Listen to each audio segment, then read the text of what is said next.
Olá a todos! Nós somos as cursistas do curso de Aperfeiçoamento em Educação Especial, na perspectiva da educação inclusiva. Meu nome é Juliana Vaz da Silva Nunes, moro na cidade de Catalão, sou uma mulher branca, estatura baixa, possuo um cabelo ruivo longo, estou vestida com uma camiseta preta, atrás de mim tem uma estante e um armário e eu utilizo óculos de armação metálica. Olá, meu nome é Arineide Alves Florencio, sou uma mulher, sou de cor parda, tenho os cabelos longos, castanho escuro, moro na cidade de Cabeceiras, Goiás, estou vestida com a blusa branca. Hoje viemos trazer como proposta uma roda de conversa sobre Vygotsky, trazendo a sua abordagem sociocultural, a importância da interação sociocultural no processo de aprendizagem do estudante. Vamos tratar dos estudantes com deficiências, mas sabemos que essa abordagem teórica de Vygotsky era para todos os estudantes, porque ele defendia e acreditava que as pessoas elas aprendem pelo convívio social, essa troca cultural.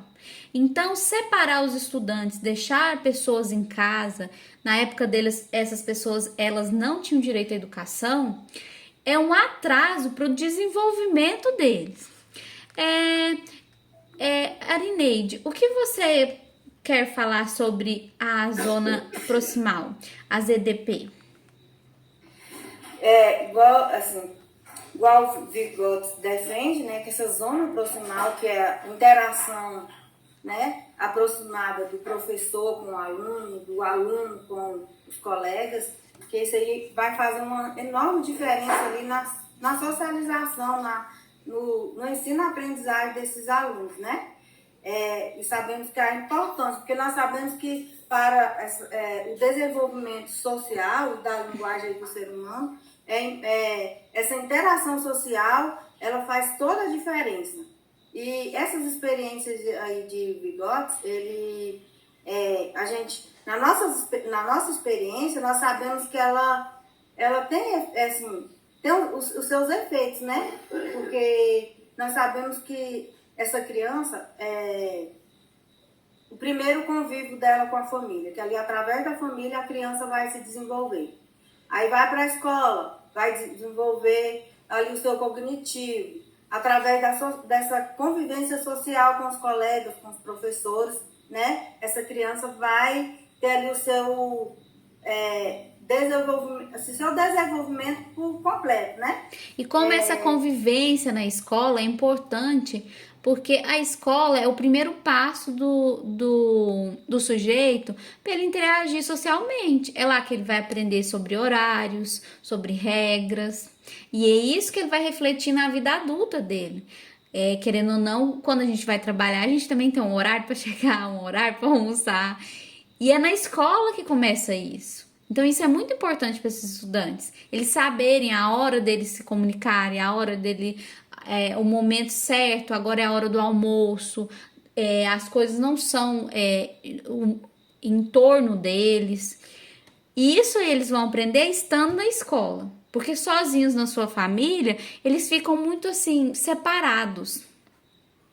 Não é mesmo?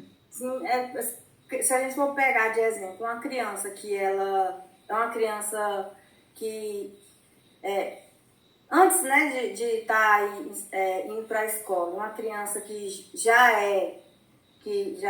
está dentro do ensino regular, a gente vê essa diferença dessa socialização, né, desse crescimento, vamos dizer assim, crescimento aí do desenvolvimento humano. O desenvolvimento cognitivo, Vygotsky fala muito isso, que é essa interação social que vai trazer esse desenvolvimento cognitivo. Até quando a gente vai pensar na educação de surdos, A gente vê muitos autores que eles chegam a falar assim que os surdos, quando eles não tinham direitos à educação, eles não tinham direito a receber uma herança, eles não eram considerados cidadãos, porque as pessoas se tinha um pensamento antes que se a pessoa, inclusive são filósofos que pensavam isso, Aristóteles, Platão, que se a pessoa não fala, então ela não pensa, né? Então eles acreditavam que os surdos não pensavam, então.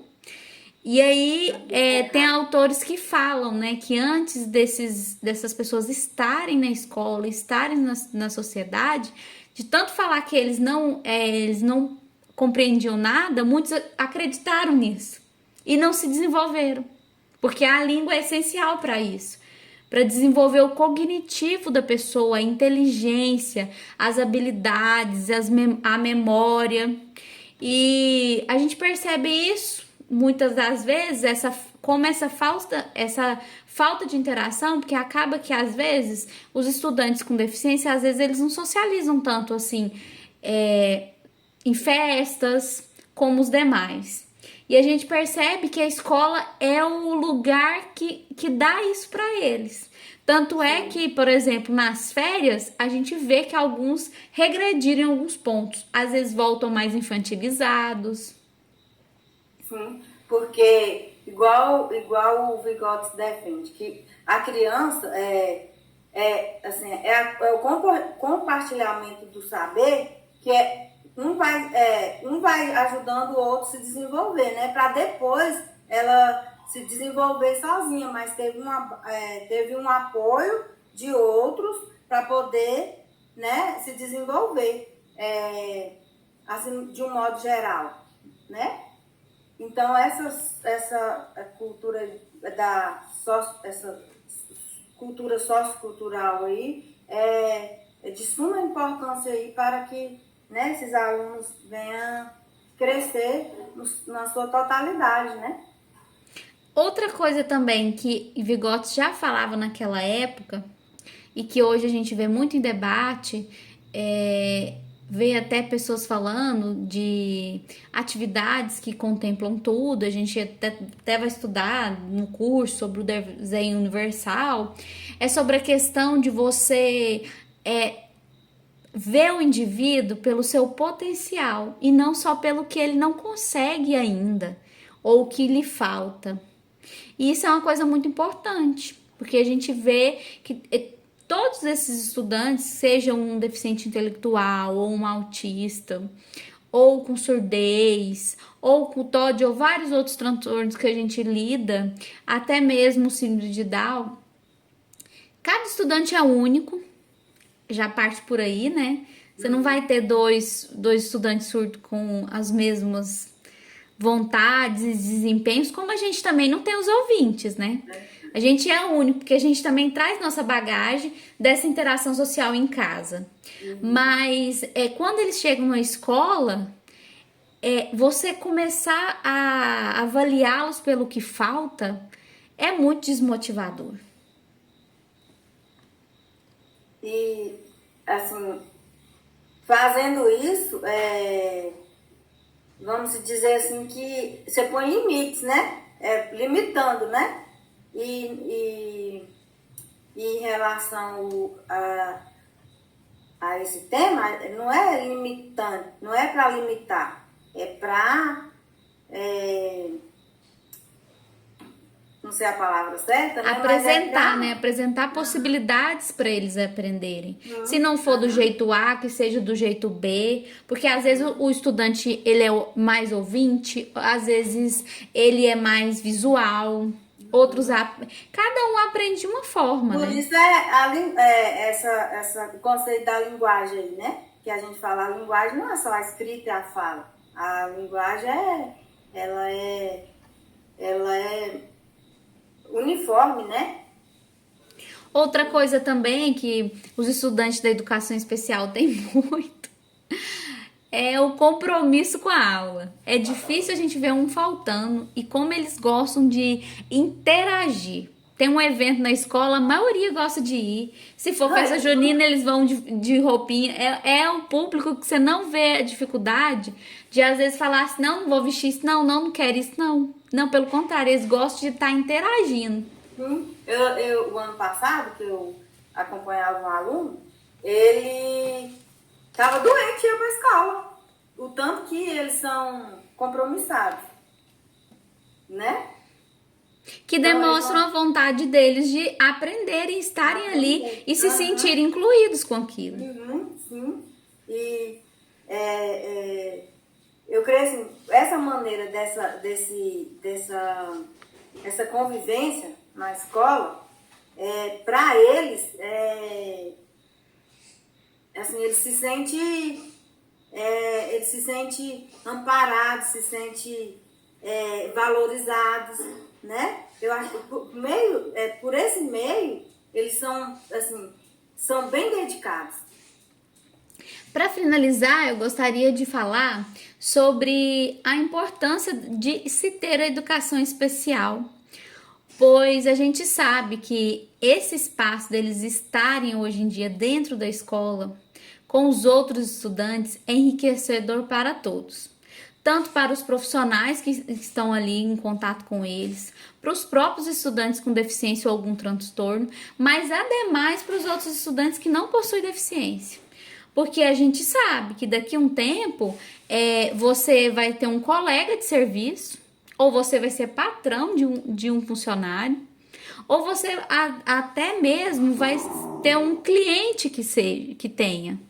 Porque com tantas leis que existem hoje em dia, essas pessoas elas estão no mercado de trabalho. Então elas consomem, elas saem, elas viajam, elas fazem tudo como qualquer outra pessoa, porque elas têm condições para isso. Verdade. E essa aprendizagem, né, através da linguagem é um processo importante, né, que ocorre em todos os níveis de ensino. Em todos os níveis, inclusive depois que a gente se forma, porque a gente nunca para de aprender, né? E esses estudantes, que é outra também ideia que às vezes a gente tem, que eles têm dificuldade para aprender e que eles não ensinam, e pelo contrário.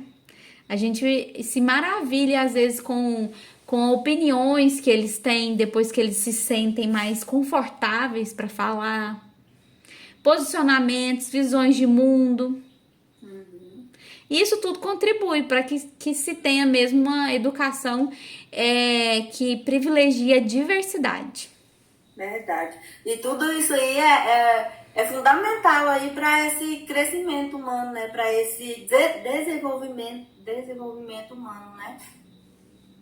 Isso mesmo. Então nós finalizamos nossos vídeos. Tchau, tchau. Tchau.